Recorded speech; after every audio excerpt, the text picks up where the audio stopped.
El territorio para el wayuu es todo.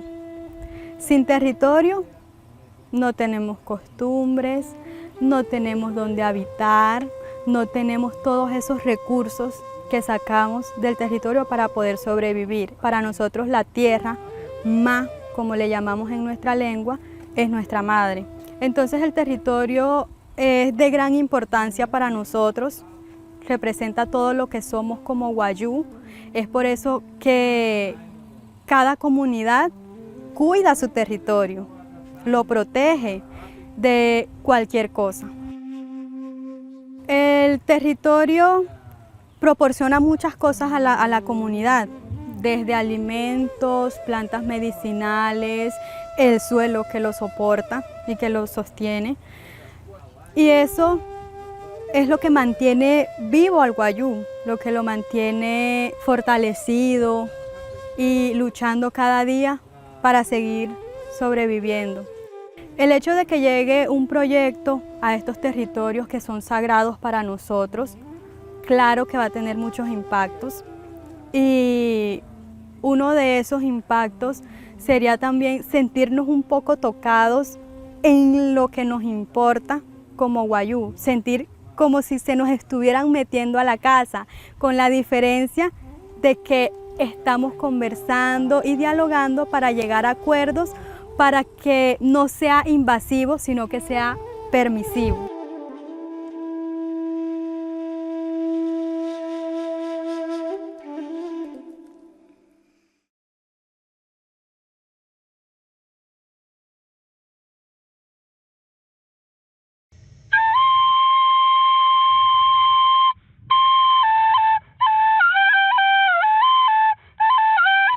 ¿Qué significa ser wayuu? Muchísimo. Imagínate, el significado de wayuu es lo más grande que hay. Nosotros hablamos siempre ancestralmente porque eso es lo que nos enseñan nuestros abuelos. Cuidar la tierra. Cuidarla porque por eso es que a cada clan tiene su territorio. Cada territorio tiene su límite. Camino y voy conociendo y así le voy enseñando a mis hijos, a los que vienen, para que ellos también identifiquen y conozcan su territorio hasta donde llegan.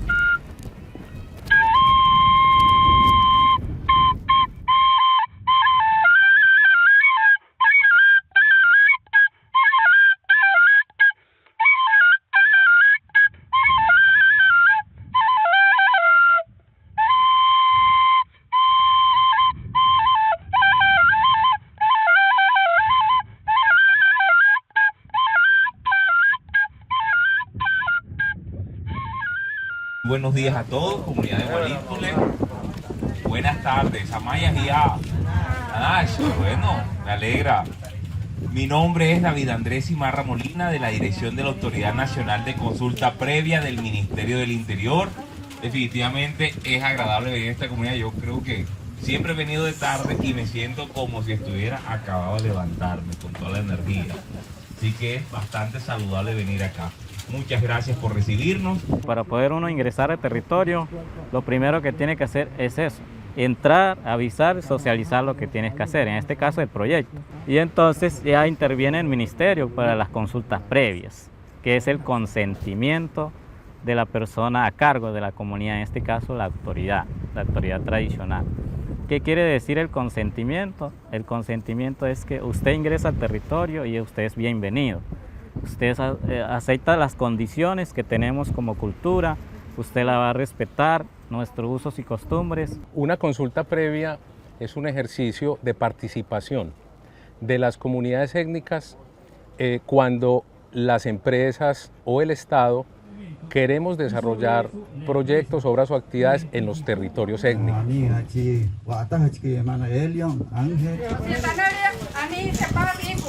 Entonces la consulta previa es un derecho fundamental que tienen las comunidades y que debemos respetar, promover y conocer las empresas que hacemos presencia en territorios como La Guajira.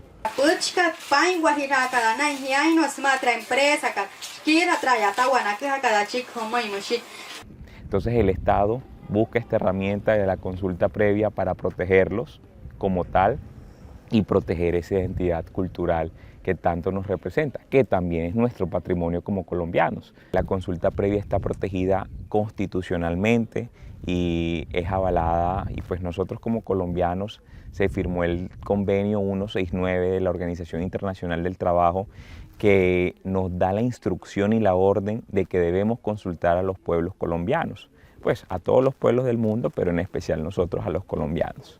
La pregunta es cómo se la consulta previa, bien, porque anteriormente no lo hacía eso. Todas las empresas que pasaban no consultaban, no preguntan quién es el que está aquí, quién es el que vive aquí, quién es el que, ¿cómo se llama la autoridad que está viviendo aquí? No preguntan. Ahora con esa consulta previa que hay respeto a la gente, a los guayú. Hay valor. Anteriormente no se veía eso. Ahora sí, un poquito como hay consulta previa, uno sabe que la gente pregunta. En la mayoría del tiempo en Colombia, antes de la Constitución del 91, construir proyectos implicaba no realizar consultas o preguntarle a las personas si iban a recibir impactos negativos o positivos, simplemente se hacían. Ahora, a partir de la Constitución del 91, se incluye mediante la Ley 21 lo que es la consulta previa. Estamos aquí como asesores de la comunidad, nos acompañan las personas que presenté ahorita en Guayunaiki, Silvia Serrano, Carlos Alberto López, Iraima González, mi persona. Hoy venimos a ratificar el trabajo que hicimos aquí en la comunidad, junto con la empresa, la identificación de impactos. Eso es, ahorita en Guayunaiki recordaba a la comunidad las fechas puntuales, los espacios internos que tuvimos aquí, y hoy vinimos delante del ministerio a ratificar esos trabajos que hicimos internamente. La asesoría y el acompañamiento es muy importante en un proceso de consulta previa para equilibrar el diálogo entre empresa y comunidad, porque en el desarrollo de los proyectos como de este, que es un parque eólico, se manejan muchos conceptos técnicos, conceptos legales, y es necesario que las comunidades cuenten con ese acompañamiento. En segunda medida, y no menos importante, es que se trata de un derecho que le asiste a la comunidad de estar acompañada de un equipo técnico que va a controvertir, a fundamentar las posturas que nacen desde la comunidad frente a las posiciones de la empresa. Adicionalmente, en calidad de asesor de la comunidad, solicitaría de que actualizarlo un poco a lo que acordamos en la anterior comunidad frente al tiempo, esa aclaración de los tiempos. Yo creo que va en concordancia con lo que la señora Nice ya ha manifestado, que no se hace cumplimiento hasta que haya como la posibilidad de que la comunidad se prepare, formule y vaya cumpliendo construyendo capacidades. Los territorios guayú, diferente a todos otros territorios de comunidades no étnicas, no se pueden comprar, no se pueden vender, no se pueden arrendar, porque son territorios de propiedad de una comunidad étnica como la guayú. Entonces, por eso es tan importante que se respete y se proteja esa condición, y la consulta previa cumple ese papel.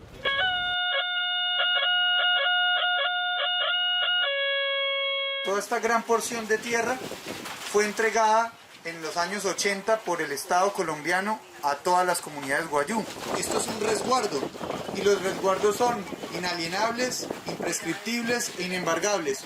En los usos y costumbres de ustedes está delimitado de alguna manera este territorio. Ustedes saben cuál es cuáles son las fronteras y hasta dónde va su territorio. Entonces lo que queremos es que haya claridad entre ustedes y nosotros y que podamos entrar durante toda la operación y mantenimiento a no solo instalar, construir, sino también para operar y mantener. Cuando tengamos que hacer un mantenimiento, que le podamos avisar a ustedes y eso quede, digamos, acordado. La consulta previa, como es ese derecho fundamental y es al mismo tiempo un mecanismo de participación, tiene varios momentos. El primero es el de preconsulta y apertura, donde la empresa le presenta a la comunidad cuál es, digamos, el carácter del proyecto, de en qué consiste el proyecto. La comunidad resuelve sus dudas, todas sus inquietudes sobre el tipo de proyecto que se va a desarrollar en el territorio. Esa socialización del proyecto se hizo el 15 de octubre del 2021.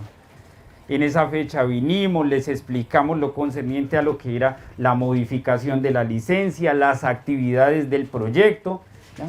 Y de ahí en adelante ya se empezó a trabajar de lleno en las actividades técnicas de lo concerniente al proyecto del parque de generación eólica Acacia 2. Ellos nos dieron sus recomendaciones ya de toda la percepción que habían tenido de la comunidad y sobre todo de ustedes que querían de un proceso de participación o de consulta previa para sentirse pues satisfechos y poder comprender la información técnica a cabalidad.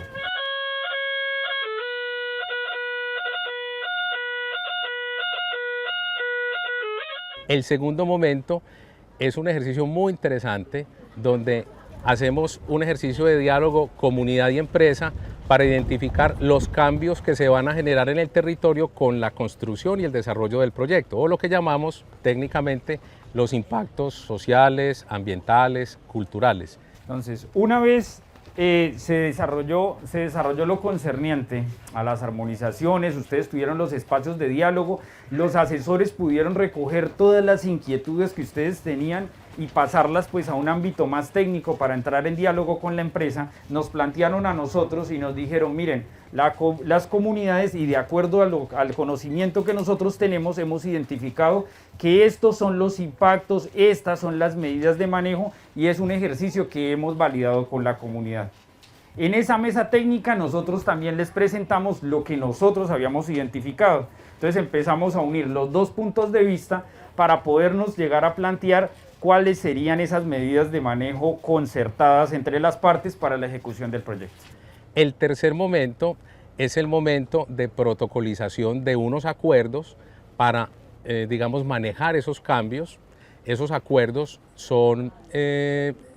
tienen, digamos, como dos partes. La primera, tienden a manejar los impactos con lo que la empresa llama el plan de manejo ambiental. O sea, entramos todos los profesionales de la compañía a concertar con la comunidad y a ejecutar con la comunidad cómo proteger el medio ambiente, cómo proteger la cultura de la comunidad, cómo proteger la infraestructura de la comunidad, por ejemplo, los sitios sagrados, etc. Y posteriormente, ya después de cumplidos los acuerdos, se llega a la última etapa, que es la del cierre de la consulta previa. El estudio de impacto ambiental implica conocer en blanco, sin proyecto, la afectación que podría llegar a generar ese proyecto de desarrollo en lo biótico, en lo abiótico y en lo social y económico de una comunidad o de un sector social donde se pretenda ubicar ese proyecto. Con base a ese estudio ese en blanco, pues efectivamente se proyectan unas valoraciones de impacto ambiental en el estudio de impacto y efectivamente a partir de ello, de ese estudio, la autoridad tiene argumentos, tiene informe técnico por el cual tomar una decisión de otorgar o en su defecto negar la licencia ambiental. Lo primero es que se requiere el aprovechamiento de un recurso natural que es el viento. De entrada, ya por normatividad colombiana, se requiere una autorización. El estudio de impacto ambiental es un documento que tengo que generar a la autoridad. Doy una descripción del proyecto donde técnicamente se les explica cómo es la tecnología que se va a usar, cómo son los diseños, que esos diseños van a depender precisamente de la tecnología que se use. Las palas tienen un tamaño más o menos entre 78 y 80 metros y el peso de las palas es de 25 toneladas y que la torre tiene un largo que puede estar entre 120 y 125 metros y que el peso son 307 toneladas. ¿Se acuerdan que en algún momento hablamos de esto? La empresa emprende una tarea de aportarle al país unos 96 megavatios de energía que alimentaran el sistema interconectado nacional. Y además, digamos, eso supone la instalación de unos 16 aerogeneradores en el territorio de las comunidades. Entonces eso supone una gran novedad para el territorio y también para la compañía. Sí, imagínate, ahí mostraron el video, imagínense como 160 metros para arriba, la aspa que son 60 metros, eso lo explicaron. Bueno, vamos a esperar cómo va a salir eso. Son gigantes, sí.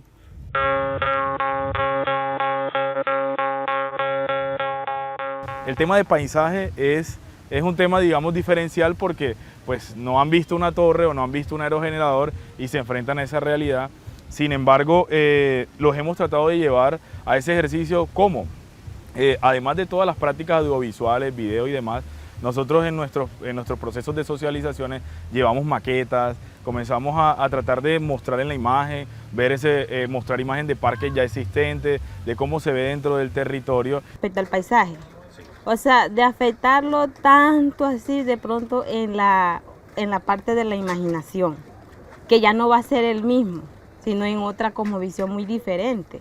Ya no van a tener el mismo ambiente que está, pero no que lo afecte tanto, no, pero en otras partes sí, en las partes de fauna, de flora, eso es lo que estamos consultando en el momento. Y vamos a esperar cuáles son los pros y los contras de ese proyecto que estamos ahora consultando. En este momento nosotros estamos en una modificación de licencia debido al cambio de tecnología de la licencia que teníamos anteriormente. Ese estudio es un documento y se divide en varios componentes en el que vamos realizando diferentes estudios. Hacemos una caracterización de suelo, agua y aire, donde se hacen estudios específicos. Se hicieron monitoreos de agua, se hicieron monitoreos de calidad del aire y de ruido.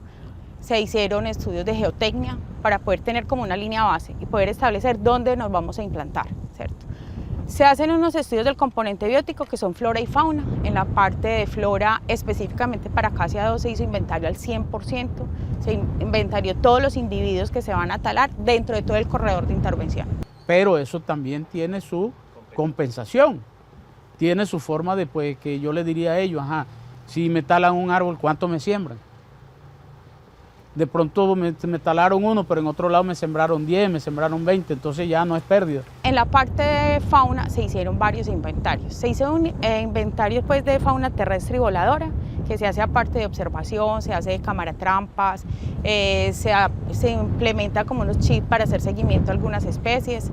Específicamente para acacia estamos implementando la telemetría de aves y murciélagos, que no es requerida por ley, pero es un estudio que se ha decidido hacer para poder ir como más allá de los impactos que tienen identificados. En estas reuniones de impactos de la consulta previa, en varias comunidades nos han manifestado que uno de los impactos que les preocupa es las aves que vuelan, que las que migran, que si se van a chocar con los equipos. Ha sido un interrogante y como algunos han acompañado el proceso de telemetría, entonces ya tienen un conocimiento básico de qué vamos a hacer y cómo se pueden afectar. La telemetría es un método de monitoreo, que es lo que estamos buscando con esta técnica, identificar cuáles son las líneas de vuelo de aves migratorias, identificar a qué altura vuelan estas especies y para definir las especies a estudiar nos basamos en unos inventarios iniciales, ¿cierto? Para poder identificar cuáles de esas especies íbamos a generar ese monitoreo y seguimiento. Los ancianos, ellos dicen que ¿qué va a suceder con las antenas? Los ruidos. ¿Será que los animales de casa, los chivos se van a expandir o se van a ir, se van a perder? Esa es la preocupación que tenemos en este momento. Dependemos de los animales y hay que cuidarlos, porque de ahí sacamos la leche y se vende también la carne. Y de ahí que no tenemos otra salida sino cuidar los animales y los pastoreos. Ya lo que el niño cumple 7 o 8 años ya comienzan, ya lo enseñan cómo tiene que hacer, cómo tienes que agarrar los animales, qué tienes que hacer, cómo tienes que llevarlo a tomar agua. en qué tiempo lo tienes que traer y en qué tiempo tienes que soltarlo. Yo vivo aquí en la ranchería de Paraíso, en la comunidad. Mi papá criaba animales con mi abuelo y me quedé yo con mi abuela y aprendí de mi papá.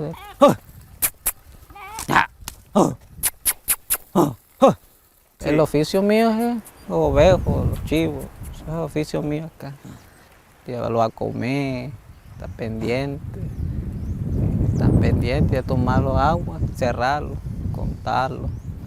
Y así para ver si están completos, están descompletos, para contarlo, cuánto hay, si hay tanto, hay varios.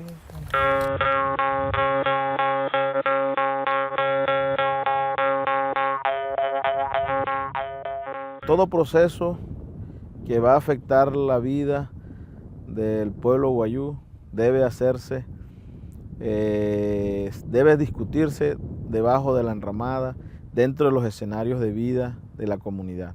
Mientras se desarrolle así, claro que va a dar los resultados que quieren las partes. Y en eso se está acertando, ¿no? En dialogar de manera permanente. Después que existe el diálogo, después que se generen las relaciones de entendimiento, las relaciones de buena vecindad entre las partes, asegura de que pueda surtir un proceso hacia adelante de manera positiva. La gestión social en un proyecto de estos tiene una misión muy importante y es entender, comprender y articularnos con los territorios para que estos proyectos sean viables en lo social, viables en lo económico y viables en lo ambiental. Un antropólogo es el que se encarga de identificar los diferentes rasgos culturales que tienen las comunidades de las poblaciones donde desarrollamos proyectos. Es fundamental en la medida en que podemos identificar cada una de esas características de la población, cuáles son sus costumbres, cuáles son sus mitos, cuáles son sus creencias, cuál es la apropiación de ellos con el agua, con el viento, con todo lo que hay a su alrededor, ¿cierto? Cuáles son sus patrones de alimentación, y todo eso nos lleva a nosotros que construimos proyectos a generar programas que se adapten según sus factores culturales, ¿cierto? Hacer programas que de verdad conversen con las comunidades de los territorios donde construimos proyectos. La confianza la gana la persona quien va a la comunidad. La confianza la gano yo, quien llego, saludo, respeto, gestiono permisos, gestiono reuniones y entablo conversaciones con las autoridades tradicionales y con los miembros de las comunidades, generándoles una confianza, diciéndoles que la empresa está presente, que soy una representante de la empresa, pero que también como guayú soy una representante de la comunidad.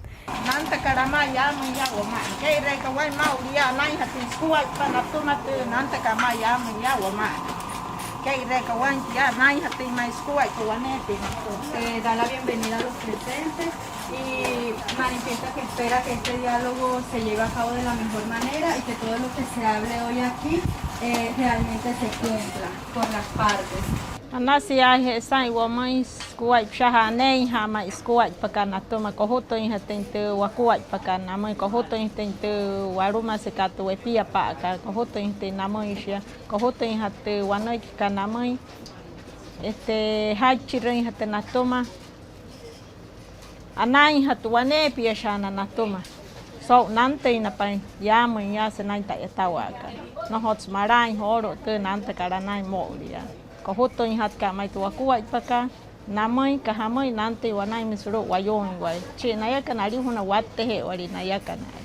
Hemos aprendido que en las comunidades guayú el diálogo y la palabra es fundamental para todo proceso, y digamos que sí hay una estructura legal de la consulta previa, pero lo que queremos del proyecto y lo que hemos querido hacer es que se dialogue según los usos y costumbres. Entonces hemos ido sentarnos a tomar café, sentarnos en el chinchorro, conversar. La palabra para el guayú lo es todo, es el respeto, es el cumplimiento a lo que se diga, a lo que se acuerde. Para nosotros los guayú, un documento tal vez no tiene mucho peso, no tiene tanta significancia como algo que yo prometo o como algo que yo acuerdo con la palabra, porque en nuestro sistema normativo guayú, la palabra es la base de un diálogo y de poder resolver ya sean conflictos o cualquier situación que se nos presente. El que tiene palabra lo tiene todo. Entre nosotros, los guayú, la palabra es la única que empeñamos, no empeñamos más nada. Entonces, la palabra es algo de credibilidad entre nosotros, es el valor ancestral que tenemos nosotros los guayú. Eso es lo que es la palabra. Si tú pones tu palabra en algo, esa palabra se tiene que cumplir. ¿Por qué? Porque si tú no cumples tu palabra, usted tiene que pagar por esa falta. Por eso que para nosotros la palabra es valiosa. Por eso que yo digo que es poder, autoridad, respeto, amabilidad. Por eso está el Puchipu, que es el palabrero de nosotros. El Puchipu, él es el que va a resolver las circunstancias que suceden en las comunidades. Y la autoridad que soy yo, tengo que respaldarlo a él. El palabrero es un facilitador, es un mediador dentro de los conflictos o sucesos que ocurran en nuestras etnias. Pueden ser conflictos con otras etnias o conflictos internos de la misma comunidad o, en su defecto, con empresas o con los occidentales, como le llamamos nosotros los guayú.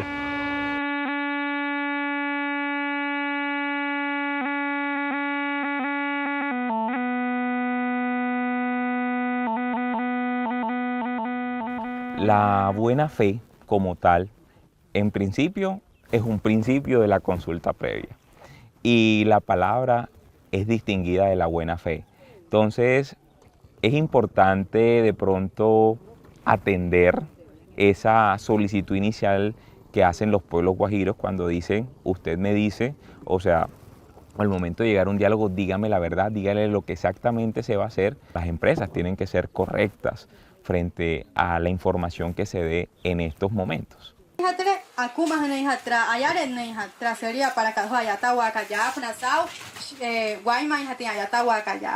Hablarles a la comunidad en su lengua nativa es la base de todo el proceso de consulta previa. Si no se le da la información a la comunidad en la lengua que pueden entender, el proceso sería inútil, porque se estaría dando una información que no es comprendida, que no es entendida por las comunidades y que si bien ellos podrían protocolizar unos acuerdos de esta manera, es una consulta que no queda bien realizada, porque la comunidad no está comprendiendo o no se encuentra un poco equilibrada con la empresa en cuanto a la información.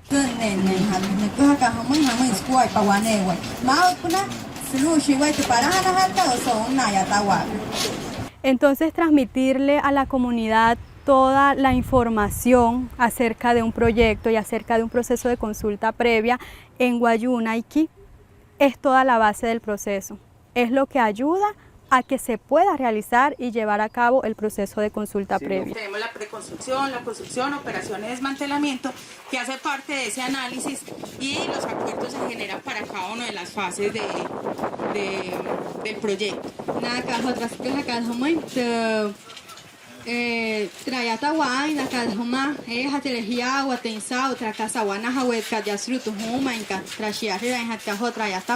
Se está haciendo en un lenguaje que es accesible para la comunidad, desde un lenguaje técnico que se baja a un lenguaje cultural para que sea comprensible para los oídos y los entendimientos de la comunidad.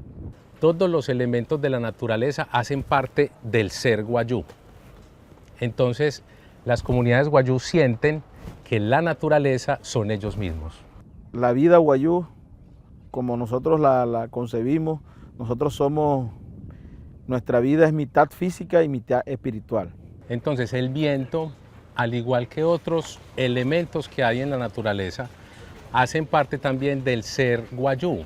O sea, están incorporados no solo en el día a día como un recurso, sino que hacen parte de la esencia de la vida de las comunidades guayú.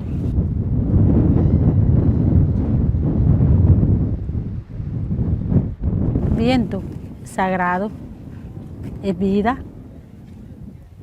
porque si no hay viento, los molinos no botan agua, permanece seco, porque tú sabes que aquí en La Guajira es muy escaso el agua.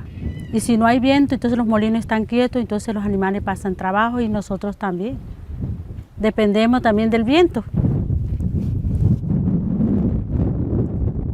Y ahora, la cuestión de la energía eólica, pues, actúa con el viento, funciona con el viento. Entonces, si el viento nos trae beneficios, entonces son mayores los beneficios a algo negativo que nos puede impactar el viento.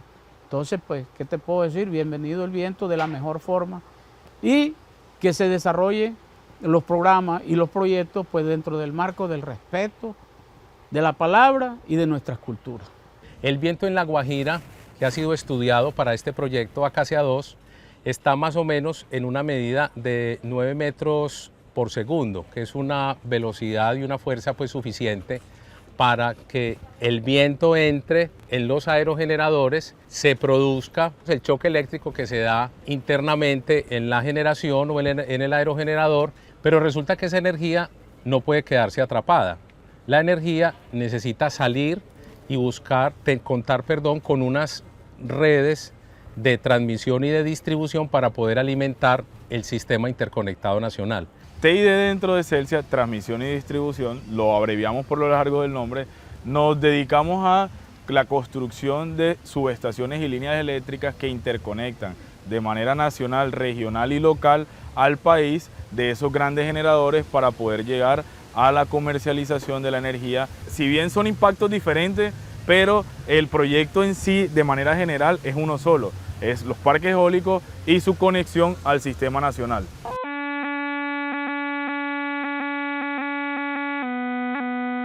Tenemos opositores que digamos que a veces no logran tener, solo tienen como fragmentos de la información y no se van más allá, digamos como no nos dan como esa oportunidad de contarles cómo se pueden desarrollar los proyectos.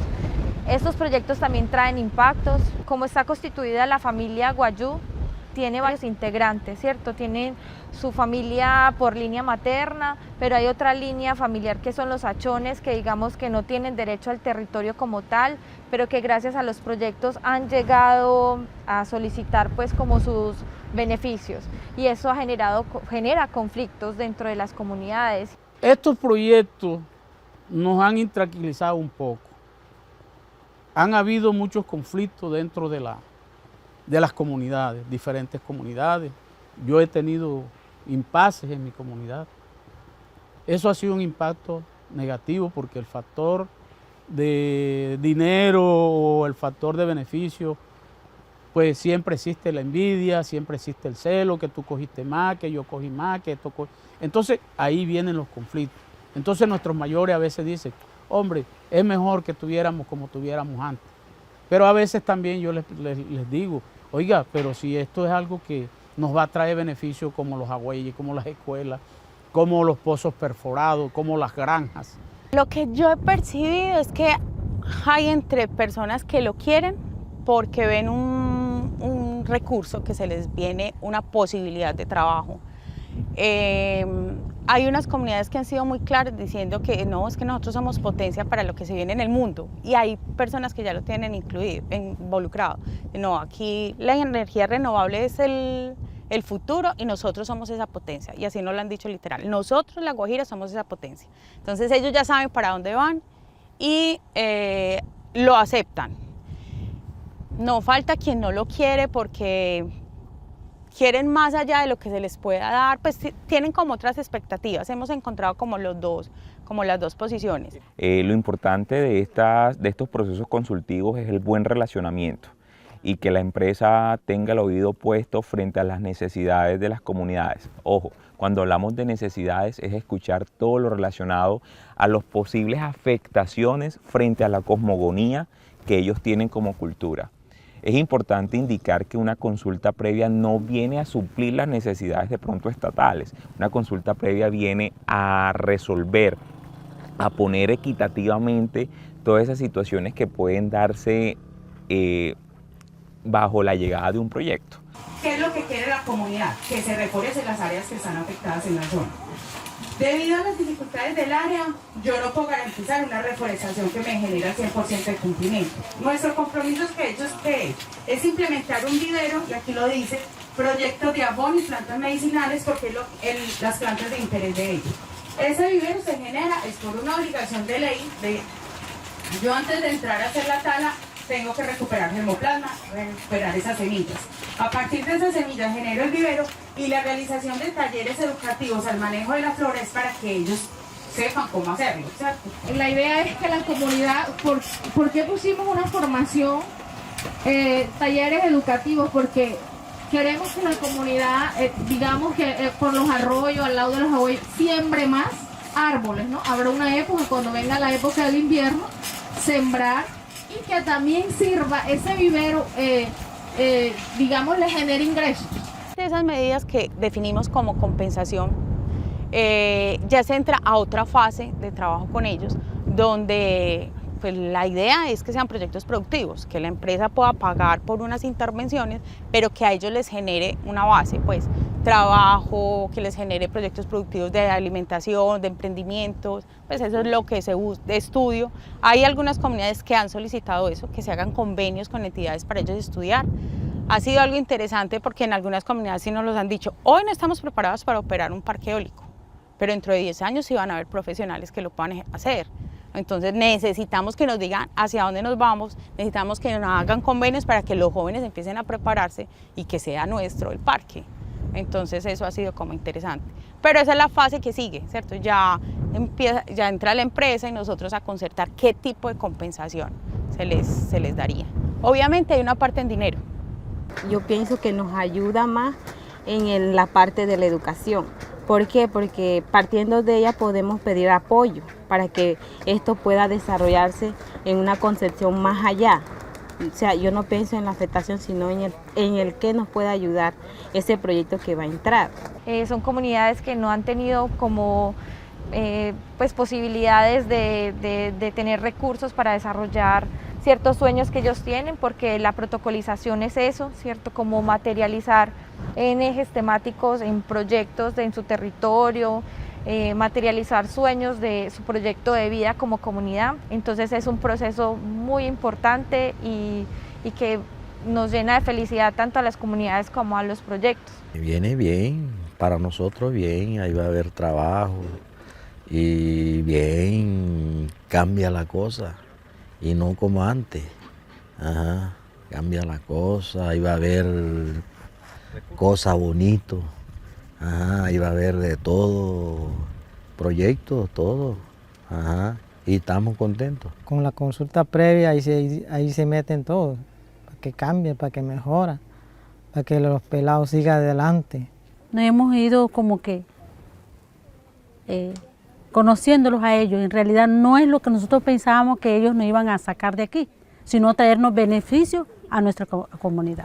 Después que se lleve a cabo todos los acuerdos que nosotros tengamos, que se nos respete a nuestras mujeres, a nuestros niños, nuestros caminos, nuestros animales. Yo pienso que no podemos oponernos al buen desarrollo de la comunidad. Para mí significa mucho porque en estos momentos, o sea, en la comunidad, o sea, son tantos niños que pues aquí necesitan la educación. Muchos de aquí de la comunidad no tienen la manera de cómo ir hasta la zona urbana para ir en busca de la educación. Nosotros aquí los miembros de la comunidad esperamos los mejores proyectos que traiga la empresa. Pues aquí en estos momentos nosotros necesitamos aulas, unos dormitorios para aquellos niños que a veces se quedan acá con nosotros. La comunidad en estos momentos pues sí está de acuerdo porque ellos saben las necesidades que hay acá en la comunidad. y gracias al proyecto que viene entrando con la empresa, pues sabemos que nos va a traer muchas ayudas. El proceso ha sido muy claro, muy transparente, las comunidades han quedado muy contentas con esos beneficios de compensación que hemos dejado, muy contentos con el manejo que le vamos a dar a los impactos y también muy contentos por la participación que ellos van a recibir dentro del proyecto. Le pregunto a la empresa y la comunidad si ustedes se comprometen a hacer el cumplimiento efectivo y al 100% de estos acuerdos a que acabo de presentar. Le pregunto a la empresa, ¿están totalmente comprometidos con esto que están haciendo el día de hoy? ¿De acuerdo? De acuerdo, la comunidad se encuentra de acuerdo. Hemos protocolizado con acuerdo, démonos un aplauso. Bueno, y que esto es como un matrimonio. A partir de aquí, el ministerio les otorga la bendición y espero que tengan una sana y eficaz convivencia los parques eólicos y la comunidad de Guálico.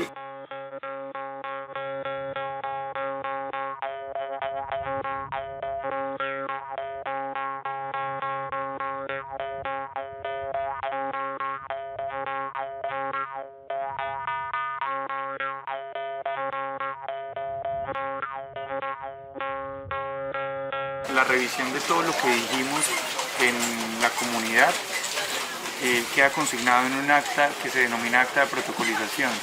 Esa acta resume todo el proceso de consulta previa. Es el reflejo de todo el trabajo de la comunidad, de los asesores y de la empresa. Y es la garantía para que estos acuerdos les pueda hacer seguimiento durante los 30 años que va a estar el parque eólico Acacia 2 en el territorio. Hoy se cierra la etapa tal vez más importante de la consulta previa. No obstante, la consulta previa sigue siendo el mecanismo de relacionamiento durante todos los 30 años porque, entre otras cosas, allí quedan acordadas las formas en cómo nos vamos a relacionar hacia el futuro. Después de protocolizado, lo que sigue ya es lo más interesante, que es la ejecución. Entonces, la ejecución ya supone volver vida lo que está escrito. ¿Qué significa este papel? Es importante. Es muy importante para mí, contenta. Quizá voy a aprender a escribir así. Es importantísimo para lo que viene en adelante. Pues porque claro. Realmente digamos que con estos, con el trabajo que se está adelantando de participación, lo que se está colocando es una guía para saber qué tipo de concertaciones, qué tipo de acuerdos se llega con la comunidad y cómo se ejecuta a través del tiempo, tanto a corto, mediano y pues largo plazo. Ese es como un compromiso para nosotros, es muy importante que eso está en un testamento que es muy importante para nosotros. Estamos contentos por eso, que ya está firmado todo, que cumplen con nosotros, así como cumplimos con ellos, ya dimos la palabra, ya dimos la firma, ahora que cumple con lo que están ofreciendo ahora para nosotros. Es como una felicidad, es como un logro, porque siento que llevamos en serio 2 años como intentando hacer el proceso y de pronto en una consulta se ve en un documento que fue un proceso de 3 meses, pero que realmente no fueron 3 meses, fueron ires y venires. El proceso no ha culminado, está avanzando y en la medida que exista un buen entendimiento entre las partes, el proceso va a ser factible para ambas partes. Así como se está realizando, ha sido propositivo y positivo. Y si va así, hasta el final tiende a dar el mismo resultado.